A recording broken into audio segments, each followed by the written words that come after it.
On the 87th day of the total siege on the Palestinian people, the Israeli army carried out artillery shelling in the east and north of Khan Younis, killing at least one person and injuring others. Japanese authorities removed highest tsunami warning after a strong 7.4 magnitude earthquake. On Monday, Russia begins its term as pro-tempore chair of the Brics Group to promote associative cooperation in politics, security and economics.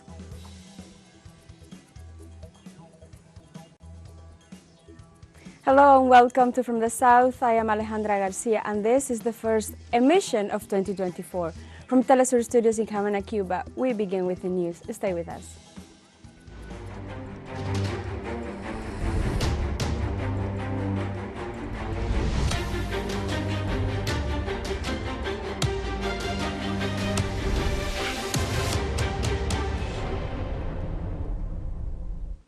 On Monday, the Israeli occupation forces shelled several areas in the Gaza Strip, especially in the city of Khan Younis, killing several civilians and injuring dozens.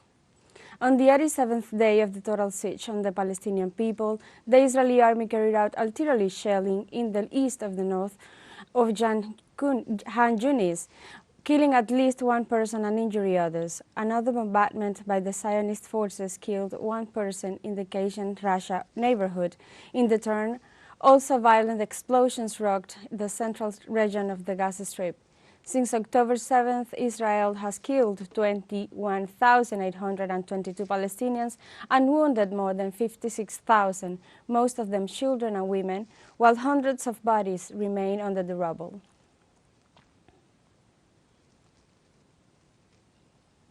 The United Nations reported that more than 100,000 displaced Palestinians arrived in Rafah, southern Gaza Strip, in the last few days. Thousands of families are camped in overcrowded and unsanitary conditions after losing their homes to Israeli bombardments. The displaced were arriving at the site in trucks, carts, or on foot, carrying the few belongings they managed to save. Many of them did not find a place in the already overwhelmed shelters and claimed that there are no safe places. The unprecedented Israeli air and ground siege against the Palestinian population has displaced some 85% of the 2.3 million residents of the Gaza Strip.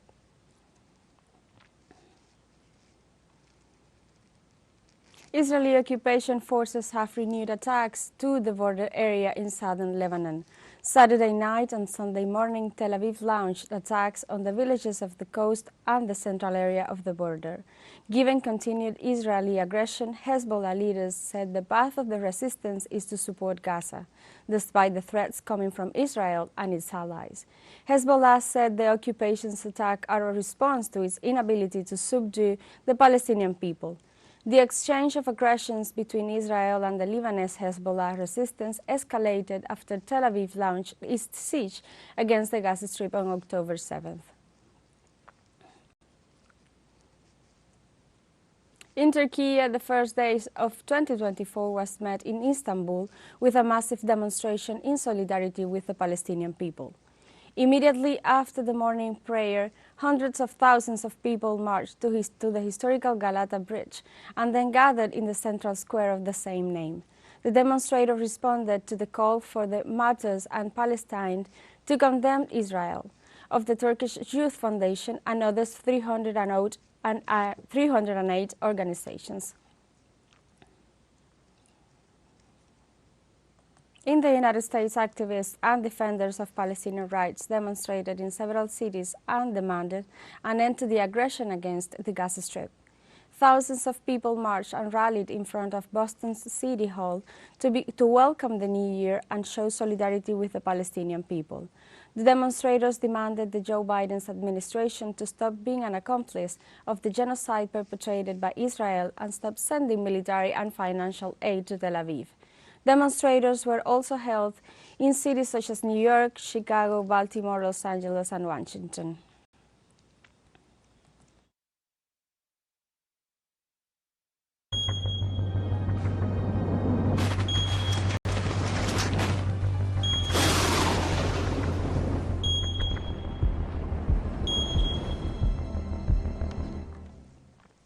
Japan authorities dropped its highest-level tsunami alert issued following a strong 7.4 magnitude earthquake registered in Ishikawa Prefecture on Monday, but told residents of coastal areas not to return to their homes as deadly waves could still come. The alert was triggered as waves of up to 5 meters were forecast along almost the entire western coast. The warnings was downgraded to a regular tsunami several hours later, meaning the waters could still reach up to 3 meters. At least 6 homes were damaged by the quakes, with people trapped inside. Government spokesman Yoshima Hayashi said. A fire broke out in Wahima City in Ishikawa Prefecture and electricity was out for more than 30,000 households, he said.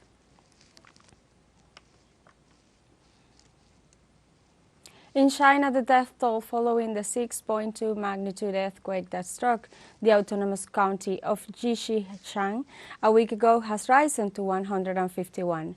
The relief center in the Gansu province reported the death toll remains at 118, while in Qinghai City the number of fatalities has risen to 34. Damage was also reported in some 215,000 homes in 2 provinces. Local authorities and institutions have built a total of 15,812 prefabricated houses to provide shelter for residents affected by the earthquake. Meanwhile, China's Communist Party, several ministries, and the central government have allocated millions of dollars to support relief efforts for quake victims.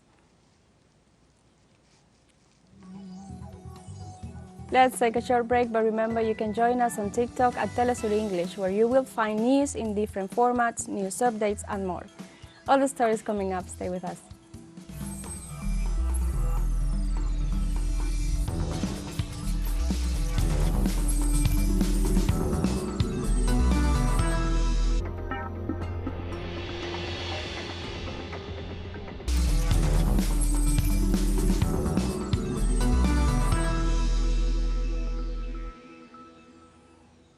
Welcome back. The Cuban people mark 65 years of the triumph of the revolution this January 1st, with various events including the raising of the national flag. Cuba held its traditional military ceremony for the 65th anniversary of the triumph of the revolution, which included the firing of 21 artillery salvos. The detonations began at midnight local time on January 1st from the San Carlos de la Cabaña fortress located in Havana City. As usual, the capital's population attended the ceremony to celebrate the new anniversary of the revolution led by Commander Fidel Castro, process that made possible the beginning of transcendental changes in the life of the Cuban people, broke the conscience and the certainty that a very difficult stage was coming, full of new combats and new challenges. In Spain, social, feminist and progressive movements took to the streets to protest against the detention centers for foreigners, calling for their closure as they considered prisons for migrants. The demonstrations was held at the Foreign Internment Center in Barcelona, demanding freedom for those detained for migration. In this sense, demonstrators warned that the internment centers function as prisons where migrants are kept under the excuse of granting them identification and migration papers. Social movements denounced that these centers do not provide proper medical, psychological, or social care for those who are forced to leave their countries due to conflicts and the world economic crisis. Russia has begun its term as pro tempore chair of the Brics Group to promote associative cooperation in politics, security and economics. Russia's pro tempore presidency is assumed under the slogan of strengthening multilateralism for equitable global development and security. Russian President Vladimir Putin assured that the stage will also ensure the promotion of cooperation between the countries on cultural and humanitarian levels. The Russian head of state pointed out that he will also work for energy and food security and the implementation of national currencies in trade.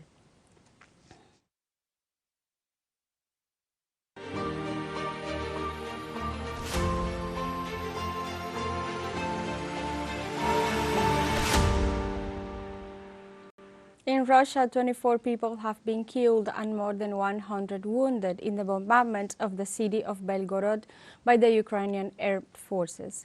The army of Ukrainian President Volodymyr Zelensky attacked with multiple rocket launchers provided by the United States and other NATO member countries. The Russian city of Belgorod, located some 30 kilometers from the border, authorities said that at least 4 children were among the dead. Although the Russian anti-aircraft defense managed to shut down most of the projectiles, some fragments hit several houses and electric transmission lines. The province of Belgorod has been so far the most affected by the conflict in the last months, with several incursions of Ukrainian sabotage groups and continuous attacks on border municipalities.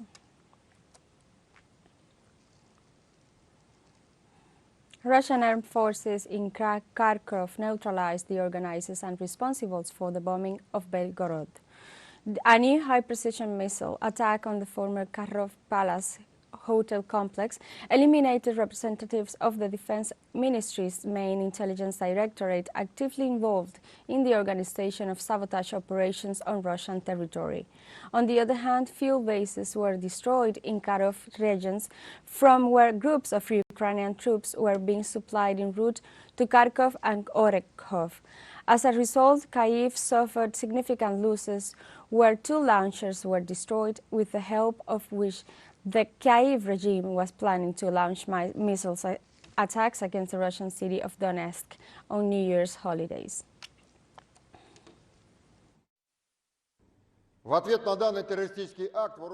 In response to the terrorist act, the armed forces of the Russian Federation struck decision-making centers and military facilities in the city of Kharkiv, which were used by the criminal Kiev regime. A high-precision missile strike on the former Kharkiv Palace hotel complex killed many top commanders of the Ukrainian army who were directly involved in the planning and execution of the terrorist act in Belgorod. И исполнение теракта в Белгороде. Там же находились до 200 иностранных наемников. There were also up to 200 foreign mercenaries who were scheduled to be involved in terrorist raids on the territory of the Russian Federation border in Ukraine. High-precision missile strikes on the building of the Ukrainian Security Service in the Kharkiv region and the temporary deployment site of the Nationalist Right Sector formation killed representatives of the Ukrainian Domestic Security Service, SBU staff, foreign mercenaries, and fighters of the Khan Unit.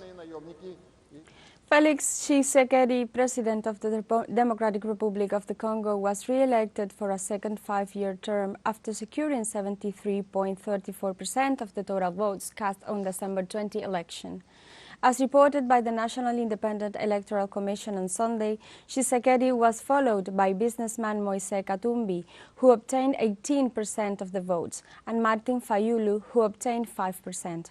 According to the Commission, more than 18 million people voted in these elections out of a total of 44 million registered voters. The results will be forwarded to the Constitutional Court for confirmation. The final results are expected to be released on January 10th, and the President is scheduled to be officially sworn in to office at the end of that month. We have a second short break coming up, but before we invite you to join our WhatsApp community for our English-speaking audience, you can scan the QR code on screen to join directly and share the link to reach more people. Constant news coverage of Latin America and the Caribbean, as well as the rest of the world. Stay connected with TeleSUR and informed. Final short break, don't go away.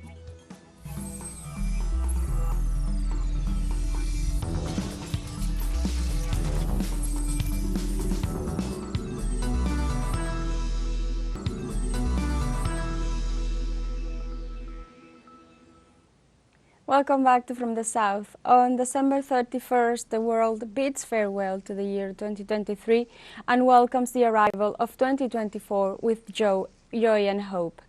Every corner of the planet is preparing for this event, which includes colorful and festive events, fireworks, large crowds in the streets, and even traditional religious celebrations. We invite you to follow with us this journey to welcome the new year. China welcomes the new year with its traditional fireworks display. Hong Kong celebrated the start of the year in Victoria Harbour. Bangkok, capital of Thailand, also welcomed 2024 with an impressive fireworks display, while in Taipei, on the island of Taiwan, the traditional countdown was held. Tokyo turns into a festive scene seconds after greeting 2024 and lights up with fireworks. North and South Korea also welcome the new year with happiness. Sydney commemorates 2024 with grandiose fireworks display over the bay and its famous Opera House, the meeting place per excellence and today the heart of the party.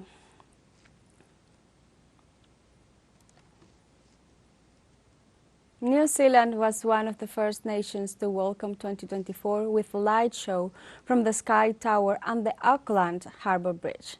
New Zealanders took part in the celebrations to welcome 2024. As usual, the countdown was announced from the capital city of Auckland in northern New Zealand, where people enjoyed the fireworks exploding in the night sky.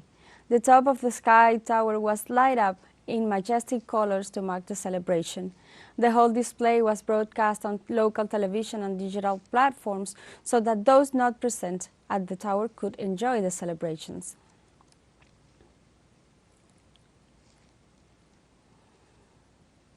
In Russia, the New Year is one of the most important celebrations that the nation celebrates, accompanied by incredible fireworks and light shows in the square of the Palace of St. Petersburg and the Red Square of Moscow. Due to the large territorial extension of the country, only the Far East has initiated the most awaited celebration by the inhabitants. The Siberian region was the first to usher in the new calendar 2024. In China, President Xi Jinping provided an assessment on the economic and social achievements made in 2023. As part of the New Year celebration, the president highlighted the challenges he had to face, such as the COVID-19 pandemic, economic recovery, and industrial modernization. Xi Jinping reaffirmed Beijing's commitment to integration and security in order to consolidate people's trust. During his New Year greetings, he stated and urged the people to be united by common sense or purpose and share glory of the nation's revival. South African President Cyril Ramaphosa also sent a message of hope and optimism as part of the end-of-the-year celebrations. In his word, the president expressed his gratitude to all those who work every day for making his country a much better place. Likewise, he highlighted the national achievements in education, employment, health, housing, among other fields. Ramaphosa also recalled that in 2024, South Africans will celebrate 30 years since they achieved freedom, something that marked the beginning of enormous changes in the nation, while expressing his hope that 2024 will bring better things for the country and its people.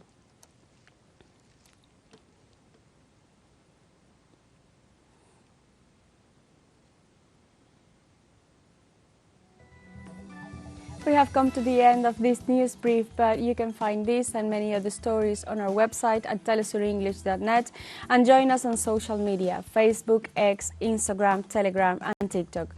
For TeleSUR English, I'm Alejandra Garcia. Thank you for watching.